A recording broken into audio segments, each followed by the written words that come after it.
the richest 1% in the world, investing is a survival skill. It is their core business. To the rest of us, investing is a side hustle. This mindset has been challenged on this particular series. If you're tired of living from hand to mouth, if you're tired of the rat race, I dare you to watch this series on why everyone must invest with purpose. Enjoy.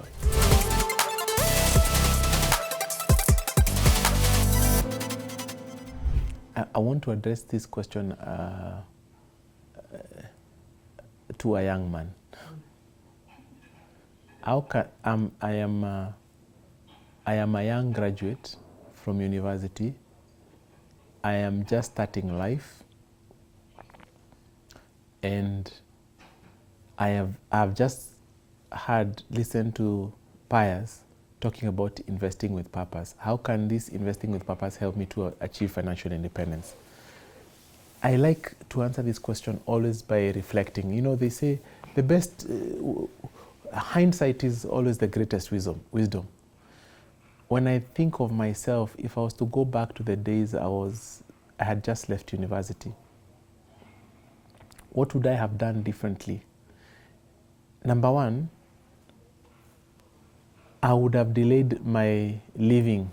I would have delayed leaving my father's house.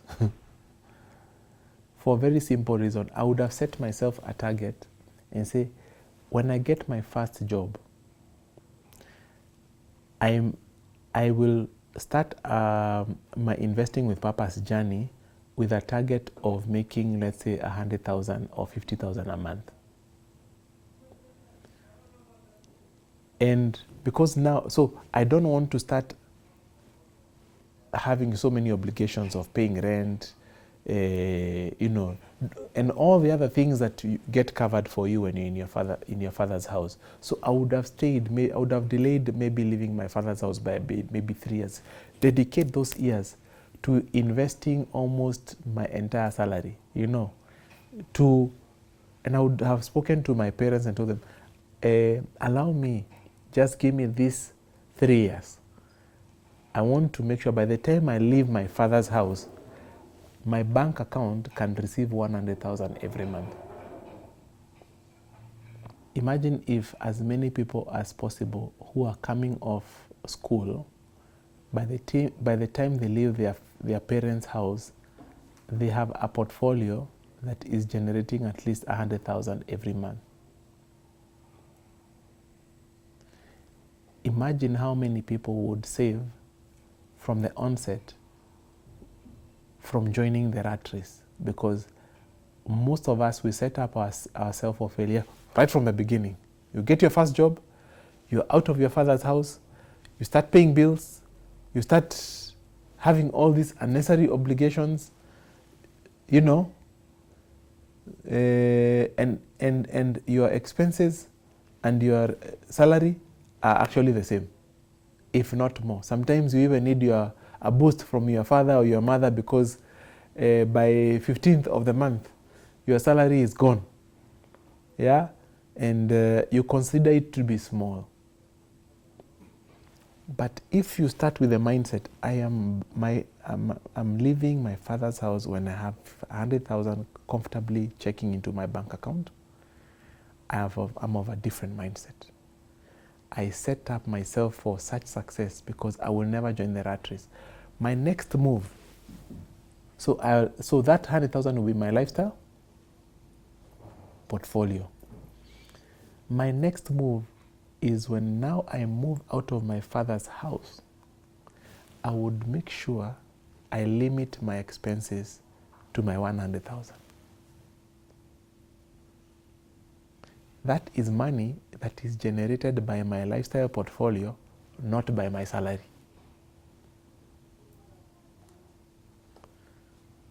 And now you have understood this whole thing of investing with purpose.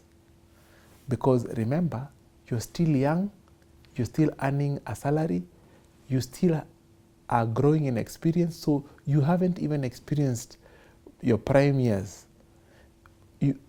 You have so many years for your salary to increase. You have so many years to receive bonuses. You have so many years ahead of you where money will just be coming. but you are not living on salary or which we call active income. You are living on passive income. So I would never, now my 100,000 will have to continue growing because I don't need my salary, yet it is still coming. So I can still save as much as I was saving when I was in my father's house. I can save 80% of my salary, even more. My salary, I only need to pay government, pay my tithe, and pay myself.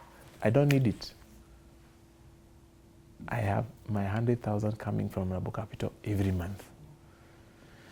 So that portfolio now is growing from your salary, 80% of your salary. It is growing, growing. And when you get a salary increase, you don't need it. Sweep it. That is 100% swept to your portfolio. I promise you, by the time you are 30, by the time you are 35, you will be the richest person in your circle. Your cash flow will be at least $1 million a month, if not more. If you have an accelerating career, very easily by the time you're 40 years, you'll be clocking 5 million shillings every month in your bank account, if you wish. And now, what can't you do? Where can't you live with 5 million a month or 3 million shillings a month? And this is the mindset. We were taught that you cannot become a millionaire when you're in your 20s. You were told that that's not. Now I'm telling my kids, no, you guys, by the time you leave my house, I want you to be millionaires. Because you know something that I didn't know. Yeah? But the most important benefit of starting your life like that is not the money that you get, it's not the portfolio that you have, it is not the money that you are getting every month from your portfolio, which is passive income. It is the knowledge and it is the wisdom of applying the certain principles of money that will be the real advantage, because your mind automatically shifts from thinking here to thinking there, because the next thing you'll be thinking, I am 20 something years, I already have a portfolio of 100 million. When opportunities come that is worth tens of millions, you'll be the only person in the room who can seize those opportunities. Now you've moved from portfolio to production. So if someone has a brilliant tech idea that is the future, it's going to be the new M-Pesa, the new Uber idea. You can use that portfolio to fund those kind of opportunities, and now that you've now entered into production. And as you're entering into production, that starts generating more cash flows away from your salary. Now you are really propelling yourself. You are set to be a multi-billionaire. You enter into entrepreneurship. Remember, even if you start a business and it completely falls flat, you're still okay. So you can take risks that many other people will shy away from. And that's what I'm saying. The advantage of someone young starting from the onset, from their first job, investing with purpose, it is even not possible for me to quantify it here. It's not possible for me to even describe it here, because it is a multiplication issue. It is a phenomenal issue. There is so much that will be happening.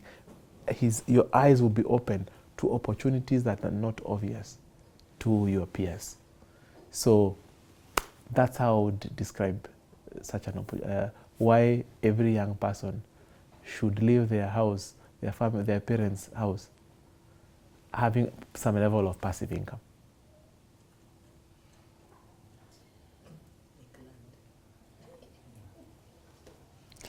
How can I leverage investing with purpose, philosophy and strategy Yeah. to optimize dead performing assets? Yes, perfect. Again, investing in the language of investing with purpose is very different from the language of traditional investment. In traditional investment, where I was coming from, we pride ourselves, we go in front of our customers, we go in front of our, people who care to listen to us and say, you know, last year I made 40% return. The last 10 years, my average return has been 35% per annum. I mean, and everybody is all happy. Oh, man, this guy is the best investor in town. That is all good on paper. In the language of investing with purpose, we talk about cash flows. We don't talk about return. You say, you know, this year I helped one of my customers to grow their passive cash flows into their bank account from 0 to 100,000 by December.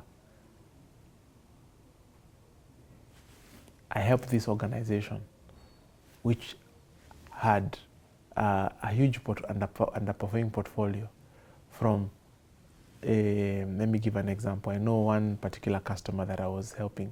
They have tens of billions of assets, but they are only able to generate 1 billion shillings in a year.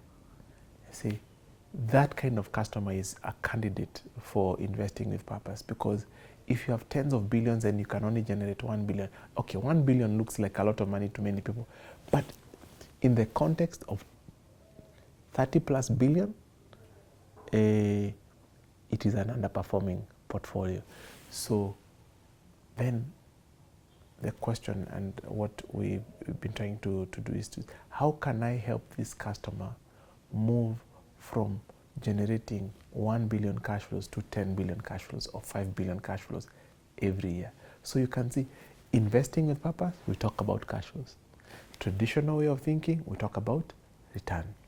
Now, the problem of talking about return, the people who talk about return is disguising. You will end up with some assets which are underperforming, which are disguised under, because some assets are performing so well, others are poorly performing. But when you average all this, you know, you are at 20% per annum. But cash flow, you're like, this is my new investing philosophy. If you bring an opportunity to me today, my simplest way of filtering that opportunity is how much cash flow will it give me next month? Not 2 years from today, not 1 year from today. So that has helped me to filter many things. You come with an off-plan idea, and this thing is a 2-year project, I'll be like, it's okay. My money must start working now. My money must start generating cash flow now. When you're done with your project, I will come. But between now and the end of those 2 years, I'll have created cash flows. So, in other words, when you're investing with purpose, it makes you to look at every asset that you have with critical eyes. Every asset you ask, how much cash flows are you giving me? If you're not generating cash flows, your eyes zero in further. Why are you not generating cash flows? So it's either I will sell you, I'll dispose of this underperforming asset so that I can release that cash flow to other alternative opportunities that can generate cash flows for me from next month. Or we need to tweak here and there so that we can revive this asset from being a dead asset to what I call a live asset that is generating cash flows. So the philosophy of investing with purpose will always make you to be intolerable of underperforming assets. The traditional way of investing will numb you to underperforming assets because you're more interested in the return. And the return is not very intuitive to the human mind. But cash flow, when I tell you I'll make for you 100,000 every month, now you never forget that. When I tell you I'll make for you 20% every month, the 20% is recording, but what does it really mean? If I bring you 10,000, you still might think it's 20%. But so you have to get into computation. 100,000 connects with my mind very easily. So when you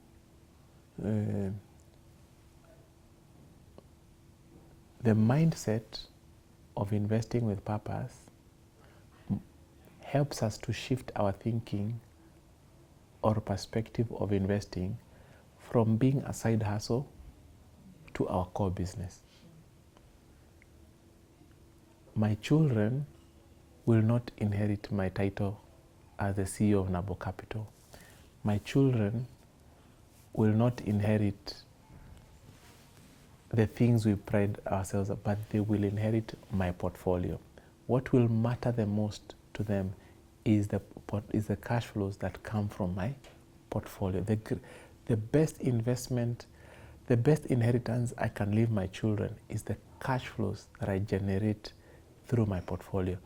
And why the cash flows? Because they will not care so much who manages the portfolio as long as the cash flows are healthy.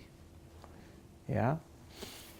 So this is another thing that even personally I've had to shift. It's like Nabo Capital is not my core business. My core business is the portfolio that is generating cash flows for my family, because that is what my children will inherit.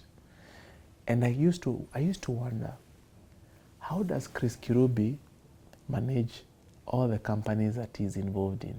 He's in Centum, he's in DHL, he's in Smart, he's in I can call out at least 10 companies. How does he split himself into these 10 things? And I realized, wait a minute, he does not see it as different companies that require his attention. He sees it as one portfolio. He sees it as a portfolio. How much cash flow comes from Centum, how much cash flows come from Smart, how much cash flow comes from DHL and all the other companies. His eyes are on the portfolio. His core business is the portfolio. Now, when he sees, I am not getting enough, the cash flows from Centum have dropped, he makes a call to Centum. What is going on there? Because I am seeing here, you are affecting my portfolio. But when the cash flows are going up, he will call and say, you're doing very well, keep it up. Yeah? So, and when he's engaging all the people who are running those businesses on his behalf, his objective is always, what are you doing to improve my cash flows? What are you doing to make sure my cash flows don't diminish? It's simple as that. So he could live very easily because his perspective is his one portfolio. And when you think about Warren Buffett, how many companies does Warren Buffett own? He does not run all those companies. What he really runs is the portfolio. His core business is his portfolio. And that's the same thing. We too must change our mindset. Our core business is not the jobs that we go to on a daily basis. Those jobs are there to fund our portfolios, to give us cash flows that can fund our lifestyle and all the other things that come with life and help us to meet our divine purpose on this earth. So it is the cash flow. Cash is king. They say cash is king. Yeah. So your core business is not the job you do or the business that you run. Your core business is the cash flow that is generated by your portfolio.